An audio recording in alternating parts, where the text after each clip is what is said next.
14110. Energy of South Korea's young generation and national wandering. 2_4.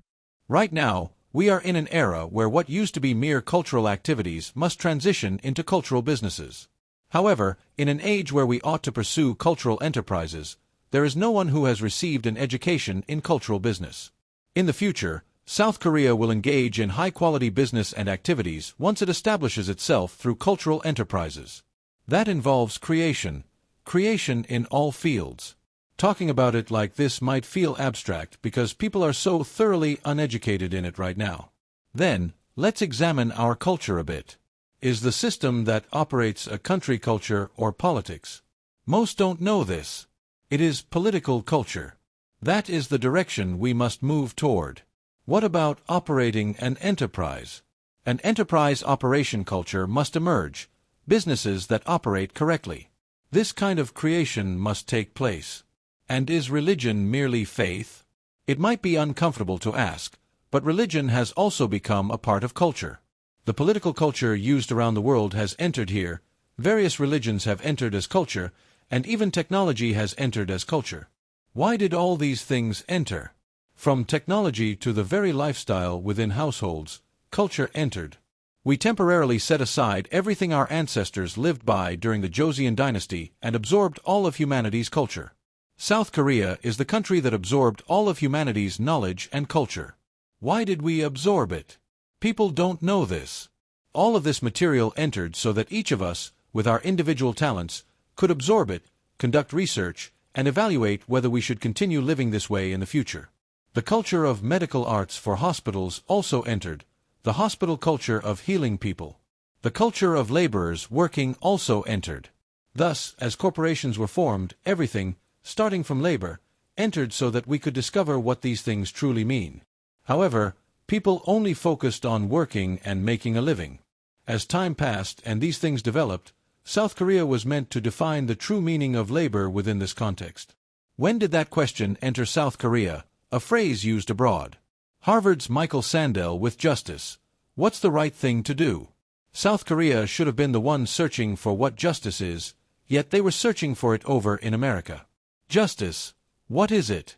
So, after World Wars I and II, this nation was completely stripped down and cleared out so that people could not think differently, and humanity's knowledge and culture were brought in here. Why did God do that? No one knows this fundamental reason. As we grew in line with that root purpose, shouldn't we now examine these things, correct what was wrong or lacking, find the true definition, and build a culture of justice? A culture of justice. The concept of welfare was also imported from humanity. What humanity used as welfare culture was brought in. Humanity's welfare entered as knowledge, things built from their own individual perspectives, sick. But did we ever research whether this was correct? Is it right to keep giving alms just because someone lacks something? Giving bread to a poor person just because they are hungry is simply giving alms. We should have researched whether this is correct. Is it right to just hand out houses to homeless people? Why did God leave that person with nothing to eat while giving me an abundance? We should have researched this. If you try to help someone without researching first, it becomes obvious when the world turns into a complete mess. Why was I given some money while that person was given none? But when they came crying about having nothing, I just lent them money. And then I acted generous, telling them to just use it. When you do that, after a while, they come back to borrow or beg for something even bigger. Eventually, when I turn my back on them, what happens? They stab me in the back and go around cursing me, saying I only care about living well myself. What is this about? We were supposed to research this. Who was supposed to? The descendants of heaven, Johnson. Because the root is now time to work, these descendants of heaven were meant to research and develop all of this, which is what true progress is, researching and developing. Why do people in deep trouble keep coming to us? Then what is being in trouble? People become patients, and as difficulties pile up, they eventually hit a wall. When they hit a wall and cannot resolve it themselves, where do they go? They go to churches and temples. They didn't go straight to specialists at hospitals in the beginning. When they first become ordinary patients, even if they hit a wall, they are still ordinary patients whose bodies aren't broken yet. So, they go to churches and temples. When they go there, they are told to believe, pray, kneel down, and bow. As a result, temples, sakhal, have turned into bowing places, gyalgyo, houses of bowing. So the teaching, gyo, became a place that teaches bowing. They even bow quite gracefully, flipping their hands over so respectfully. I looked around and saw they put carved stones there now. In the old days, stones were too expensive, so they just hung paintings called tengwa. If they added a few more vibrant colors, it was considered a finer tengwa. Now they carve stones, call them the Big Buddha, since stone is heavy, unlike paper paintings, and apply gold leaf to make it seem like an even greater Buddha. Then they tell people to bow to that. Now they even make a competition out of bowing. What started as 3 bows turned into 7, then 108, and when 108 wasn't enough, 3,000 bows. And after 3,000 bows, what comes next is bowing until you die. That is why temples became places of mere bowing. We must understand this clearly. So, while wasting time there, lowering oneself through bowing temporarily eased their troubles a bit. But as more time passed, they eventually became critically ill patients. Time was given to you so that you could make an effort, but because people didn't know how to make that effort, they didn't do it. Failing to do so, they became critically ill. Where did they go then? They went to the hospital. And when they were severely ill, where did they go? To hospitals with specialized doctors. Everything was built systematically. I wonder if it was created knowing that people would come through that path. Citizens systematically went from here to there, and ultimately ended up at hospitals with doctors certified by the nation and the world. Those doctors treat critically ill patients. Ordinary patients were handled by church pastors, Buddhist monks, and the various levels below them, deacons and so forth. Since hardship comes in stages, everyone was given a position suited to handle those levels. So, depending on their position, there were people to converse with those who came in trouble. But both in churches and temples, there are lower ranks and higher ranks among pastors and monks. Since those below are struggling but not to the point of going crazy, they converse with the lower-ranking leaders. Was it that hard? Oh, that's too bad. And that's where it ended. You went there to research your hardship, to figure out why things became difficult and solve it together. Those places are temples and religious institutions.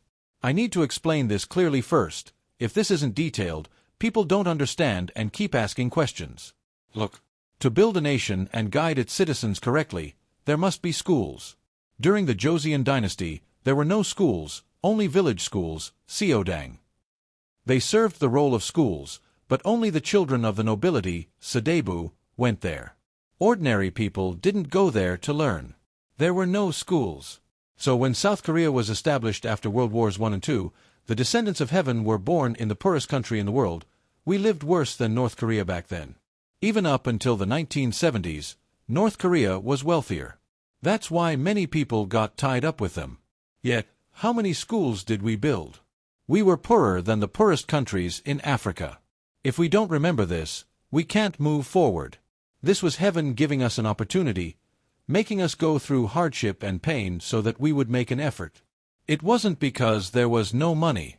Even during the war, forces came down from the north and destroyed everything in the south before going back up. Forces from the south didn't go north to destroy facilities there. That's why the north lived better after the war ended, because their facilities remained intact. When Japan colonized the peninsula, they invested heavily in the north, and they left it behind intact when they withdrew. What was left in the south was completely destroyed by the north when they came down. We must understand the fundamental reason behind this principle, the laws of nature. Even when dealing with history, people ignore the important parts. They should examine recent modern history step by step, but while they touch on ancient history, nobody knows recent history. Nobody knows how South Korea became what it is today. You cannot skip this study. But you don't have to do it now. I will teach you everything. There is no time to learn it from scratch anymore. That time was all wasted. Where? In churches and temples. You wasted all your time there, spending time bowing and spending time believing. So, setting that aside for a moment, there are two types of gyo, education/teaching. What is gyo? It means to teach or to learn. It refers to a place of learning. There are two, and one is the school, Hakgyo. That is why South Korea built so many schools. We must learn. Only by learning can we function as proper human beings and live a human life. That was the mindset. But we didn't build those schools on our own. Missionaries from the United States, Britain, and other places came and built them for us. The greatest help the United States provided us was building schools. Next, they anchored religion here. When operating our nation, they explicitly instructed, do not suppress religion. They made sure religion could not be suppressed. That was a command from America. The formation of liberal democracy included the mandate not to suppress religion. How precious must religion have been for them to forbid its suppression, exempt it from taxes, and allow it to grow into massive organizations. Even the legal system generally left religion untouched. Even when religious organizations did wrong during their growth, the law did not prosecute them. That is the kind of religious autonomy that was granted. In this way, missionaries from America and elsewhere came to build schools, and that is how it began.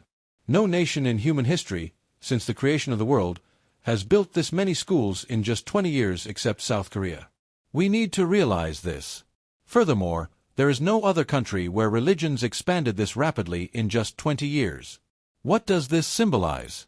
To have religion spread so widely in such a short time, leading the entire population, regardless of which religion they followed, to engage in this, is unprecedented in human history outside of South Korea. It didn't exist during the 5,000 years of the Joseon dynasty, nor does it exist anywhere else in the world. South Korea is a country raised through such assistance. So, given how important Gyo was, these two forms of Gyo, schools and religious institutions, were established precisely. Schools were built as places to acquire knowledge. We must clearly understand how that knowledge was acquired. They were places that found knowledge and taught it. Did we go to school and discover knowledge ourselves? Back then, the government found the knowledge and taught it.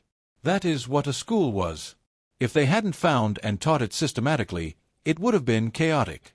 So, when children entered elementary school, the government identified, organized, and taught the knowledge suitable for elementary students.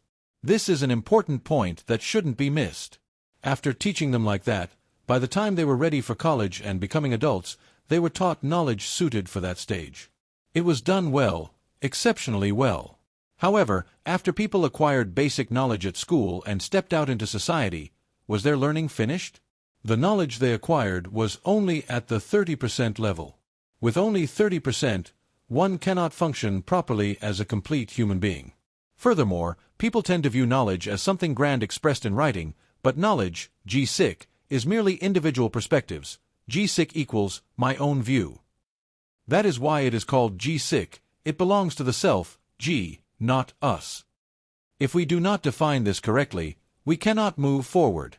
Nevertheless, as the knowledge used by humanity entered, individuals absorbed it according to their respective talents. After absorbing it, they entered society. After entering society, people lived for up to 12 years based on the way they had acquired knowledge.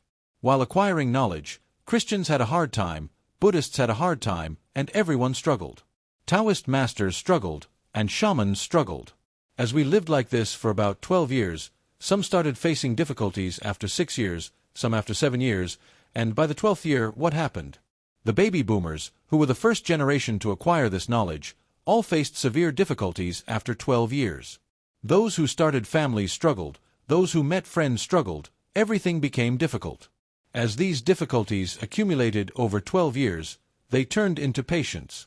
Because difficulties accumulated bit by bit, held inside without being spoken. Women, think about this carefully. Even when your husbands yelled at you, you held it in without speaking, right? Holding it inside for 12 years turns you into a patient. Your face turns yellowish dark, and you look as if you've lost your mind. So, once they became patients, where did they go? Religion.